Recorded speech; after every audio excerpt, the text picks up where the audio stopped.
These almond cookies are light and buttery with a hint of orange. Here's how you make them. First, combine all-purpose flour, almond flour, baking soda, and salt in a large bowl. If you can't find almond flour, it's very easy to make at home by just blending blanched almonds in a food processor until finely ground.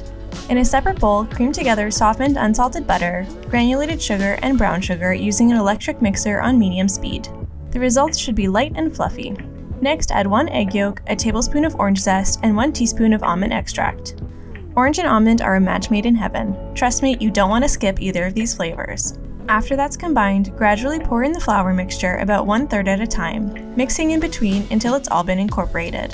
It's a good idea to give the dough a couple stirs with a rubber spatula to make sure you didn't miss anything with the mixer and also to clean up the sides of the bowl. Scoop out 1 tablespoon portions and place on a lined baking sheet 6 at a time.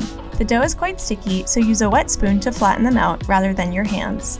Then top with sliced almonds and bake at 350 for 12 to 14 minutes. These go great with a nice cup of tea, by the way. Click on one of these other great videos and subscribe for more amazing recipes.